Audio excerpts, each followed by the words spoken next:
नमस्कार। आज मैं फिर आपके सामने अपराध की एक और घटना लेकर आया हूँ। आज के अपराध की घटना भी हालिया है, हाल फिलहाल की है। प्रदेश, देश की राजधानी दिल्ली।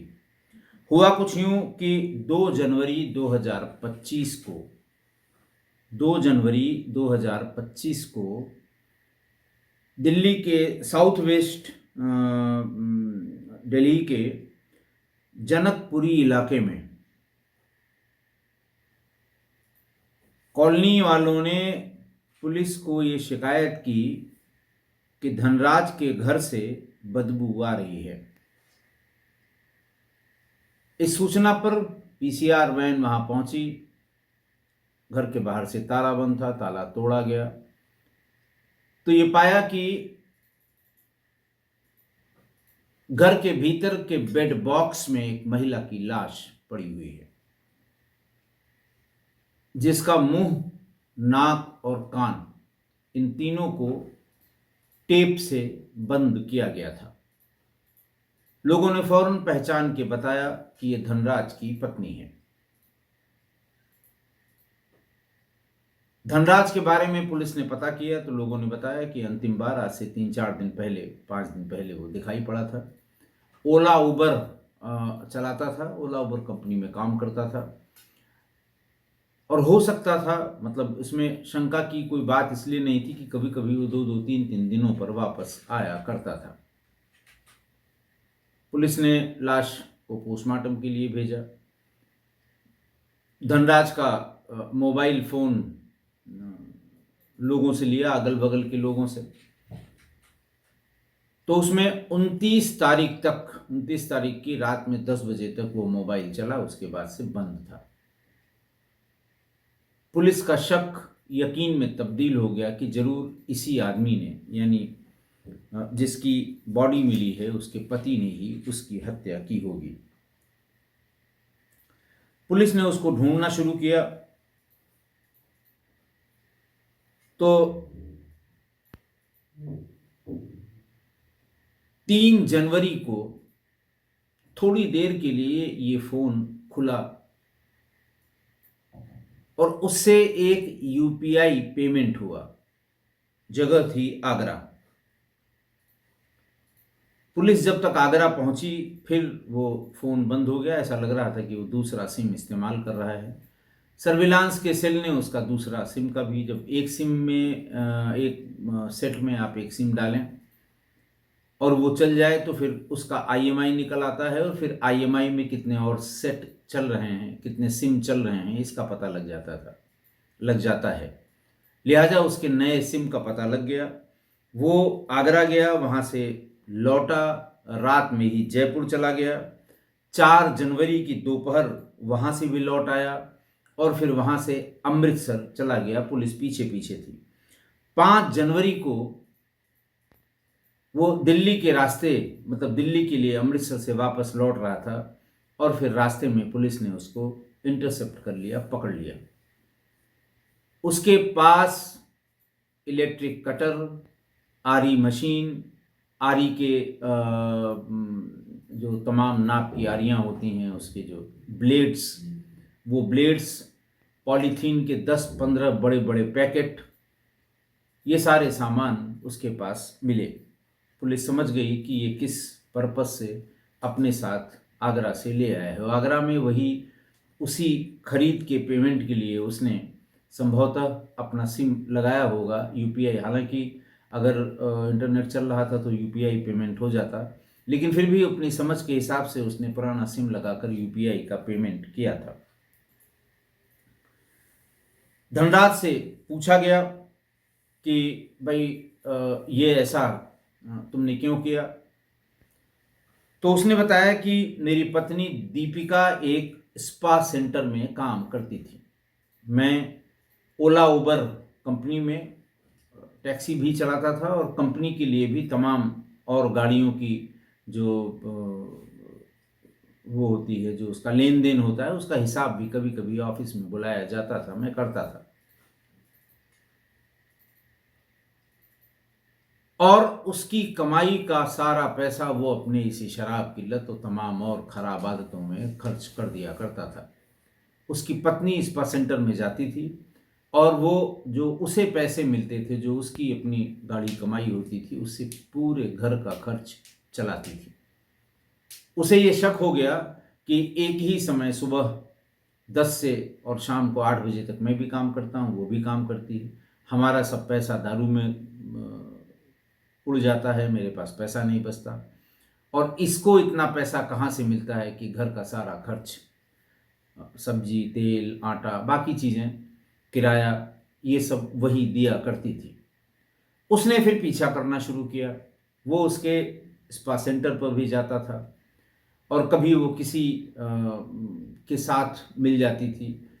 अगर वो किसी टैक्सी स्टैंड पर किसी व्यक्ति के साथ, जबकि वो व्यक्ति उसके साथ नहीं था लेकिन साथ में खड़ा हुआ वो भी इंतज़ार कर रहा होता था, तो उसको ये शक होता था कि बस बस इसी से चक्कर है इसका।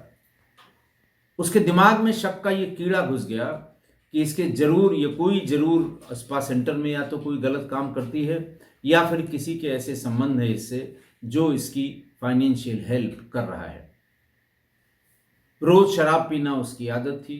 अपना काम पूरा करने के बाद ओला उबर का वो अपनी शिफ्ट के बाद चला आता था, शराब पीता था, शराब पीकर आकर अपनी पत्नी दीपिका से झगड़ा करता था।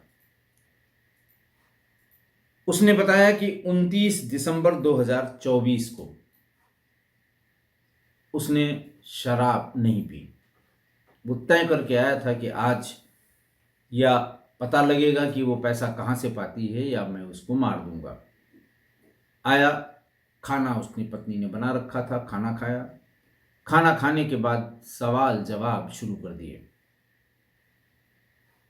कि कितने का सामान खरीदा था, खाने का सामान कितना आया, किराया कितना दिया, बिजली का बिल कितना दिया, वहाँ कितना मिलता है, बाकी पैसा कहाँ से आया। इस तरह के सवाल उससे पूछने शुरू किए। उसने हर सवाल का जवाब दिया, लेकिन उसके जवाबों से संतुष्ट न होकर उसने कहा कि बता तेरा यार कौन है। इस पर उसने प्रतिरोध किया कि तुम्हें ये पूछने का हक भी नहीं है। मुझे पता था तुम बार बार हमारे स्पा सेंटर में आया करते थे, लोगों से पूछताछ करते थे, तुम्हें क्या पता लगा, तुम बताओ। बात बढ़ी और उसने गला दबाकर दीपिका की हत्या कर दी। हत्या करने के बाद रात भर उसने YouTube में लाश के डिस्पोजल के तरीके देखे और उसी तरीके में से एक में, पहले तो उन्हीं में से ये देखा कि अगर मुंह, नाक और कान के जो अपर्चर हैं इसको बंद कर दिया जाए तो बॉडी में डिसइंटीग्रेशन थोड़ा कम होगा। हवा अगर भीतर नहीं जाएगी तो बिना ऑक्सीजन के डिसइंटीग्रेशन बॉडी का या सड़न जो है वो कम होगी। उसने फौरन टेप मंगाया, ले आया बाजार से और नाक, मुंह और कान टेप से बांध दिए ताकि इसके भीतर हवा न जाए।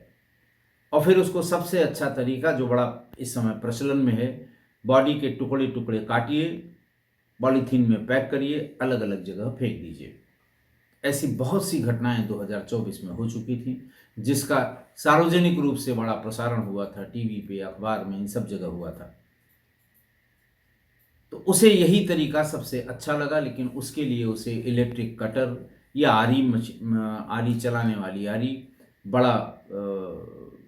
बड़ा चाकू, इन सब चीज़ों की ज़रूरत थी।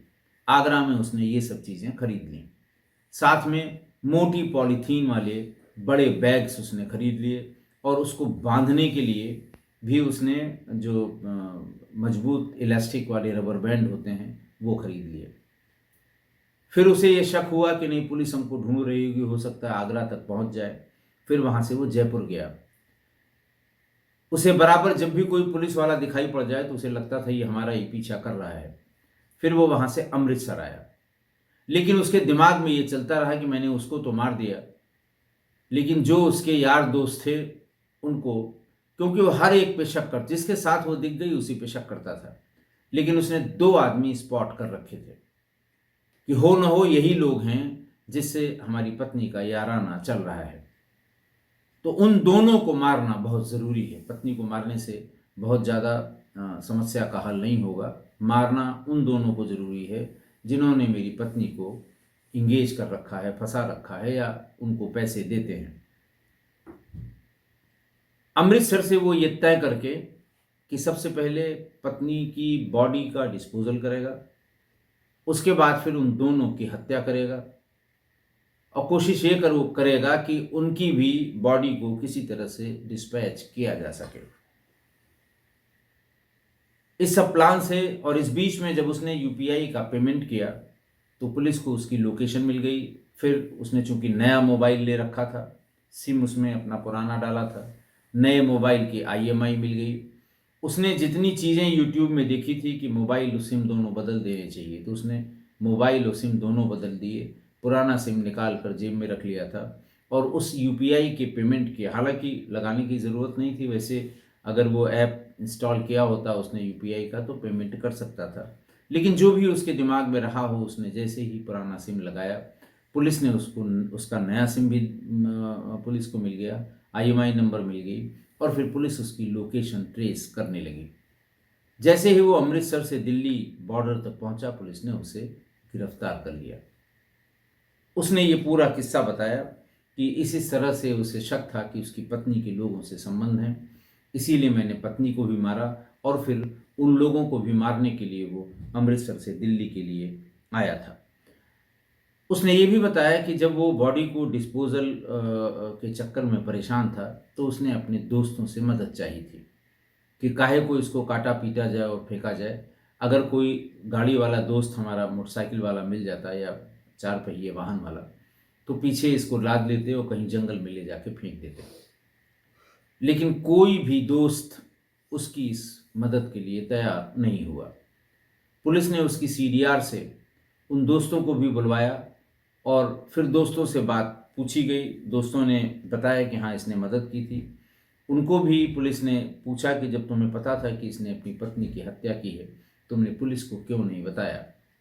बहरहाल पूछताछ हुई, डांट डपट के छोड़ ही दिया गया होगा जब मुख्य अभियुक्त उसका पुलिस के कब्जे में आ गया था। बहरहाल पुलिस ने पोस्टमार्टम रिपोर्ट के बाद हत्या की धाराओं में मुकदमा पंजीकृत कर लिया और उसे जेल भेज दिया। आज की घटना देखिए, आज फिर एक महिला सिर्फ शक के बिना पर अपनी जान गंवा बैठी। पति ओला उबर चलाता था, उस कंपनी में भी वो कुछ काम करता था और भरपूर उसे पैसे मिलते थे, लेकिन पैसा वो अपने शराब में और अपनी तमाम गंदी आदतों को पूरा करने में लगा दिया करता था, खर्च कर देता था।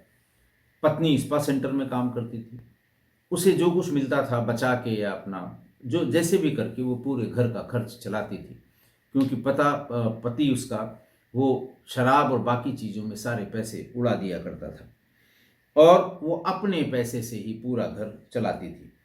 तो पति को इस बात का शक हो गया कि भाई हम भी उसी समय निकलते हैं नौकरी पर, ये भी उसी समय निकलती है, लगभग एक समय में वापस आते हैं, एक ही समय में काम करते हैं, मेरे पास एक नया पैसा नहीं बचता और ये इतने पैसों से घर चला रही है, ज़रूर उसका किसी न किसी से चक्कर है, कोई न कोई इसे पैसा देता है या स्पा सेंटर पर कोई गलत काम करती है जिससे इसको एक्स्ट्रा पैसे मिलते हैं, तभी तो ये चला पा रही है, वरना हम भी तो उतना ही मेहनत करते हैं, उतना ही कमाते हैं, हमारे पास तो पैसे नहीं बचते हैं। तो उसे कई लोगों पर शक था। वो बार बार जब भी उधर से निकलता था 2 मिनट खड़ा होकर ये देखने की कोशिश करता था कि बाहर या भीतर कोई ऐसा आदमी दिखाई पड़ जाए, तो जो भी उसके साथ दिख गया, मतलब टैक्सी या बस के इंतज़ार में अगर वो स्टैंड पे खड़ी हुई है और साथ में भी कोई खड़ा हुआ है तो उस पर शक करता था। कई लोगों पे उसे शक हो गया और इसी जलन और कुढ़न से वो पत्नी से झगड़ा करने लगा। रोज शराब पीकर आता था, पत्नी से झगड़ा करता था, उसके बाद पत्नी खाना खिलाती थी, सो जाता था, अगले दिन से फिर वही चक्कर शुरू हो जाता था। लेकिन जिस दिन 29 दिसंबर को, जिस दिन इसने अपने पत्नी की हत्या की थी, उस दिन शराब नहीं पी थी। वो तय करके आया था कि हमें हर हाल में आज अपनी पत्नी, या तो पत्नी पूरी बात बता दे या फिर मैं पत्नी की हत्या कर दूंगा। मारने के बाद उसने वही अपने YouTube के ज्ञान से कि इसका मुंह, नाक और कान ये सब बंद कर देंगे, हवा भीतर जाएगी नहीं, तो जल्दी बॉडी नहीं सड़ेगी, हमें 3-4 दिन का समय मिल जाएगा। तब तक मैं आरी वारी कुछ ले आऊँगा और फिर बॉडी पार्ट्स को अलग अलग करके उसे पॉलीथीन में भर के और फिर अपनी ही टैक्सी से उसको इधर उधर फेंक दूँगा। नया फ़ोन लिया था उसने, नया सिम लिया था, लेकिन पैसा पेमेंट करने के लिए, यूपीआई पेमेंट करने के लिए उसने पुराना सिम लगाया। पुलिस पहले से ही इस तलाश में थी। जैसे ही वो सिम लगाकर उसमें पैसा लिया, आगरा की लोकेशन आ गई, पुलिस आगरा पहुंची, नया नंबर भी मिल गया, पुलिस ने ट्रैक करना शुरू किया। धनराज आगे आगे, पुलिस पीछे पीछे। आगरा से वो सीधे जयपुर गया, जयपुर से अमृतसर आया, अमृतसर में फिर वो 1 दिन रुका और फिर अमृतसर से दिल्ली इस दिमाग से या इस साजिश से चला कि पहले पत्नी की बॉडी टुकड़े टुकड़े करके डिस्पोज ऑफ करूँगा, फिर उसे जिन लोगों पे शक है कि उसकी पत्नी से संबंध थे और पत्नी को वही पैसा दिया करते थे, उन दोनों की हत्या करेगा। 2 लोगों की हत्या करने के फिराक में ये वहाँ से चला था। फिर रास्ते में ही फिर पुलिस ने पकड़ लिया। उससे एक तो पत्नी की लाश के टुकड़े टुकड़े होने से बच गए और 2 और लोगों की ज़िंदगी बच गई। अगर वो पहुंच गया होता वहाँ पर तो पत्नी की लाश को भी डिस्पोज ऑफ करता और बाकी 2 लोगों की हत्या भी कर देता। कारण सिर्फ एक कि शक और सिर्फ शक। और जो कहा गया है, पुरानी कहावत कही गई है कि शक का कोई इलाज नहीं होता। इस घटना में अब आप देख लीजिए, इतने दिनों की इनकी शादी, इतने दिनों के संबंध, लेकिन शक तो शक है। एक बार दिमाग में आ गया तो आ गया। कोई डॉक्टर शक का इलाज आज तक नहीं कर पाया। आशा है आप मेरी इस बात से सहमत होंगे। आज के लिए इतना ही। बहुत बहुत धन्यवाद।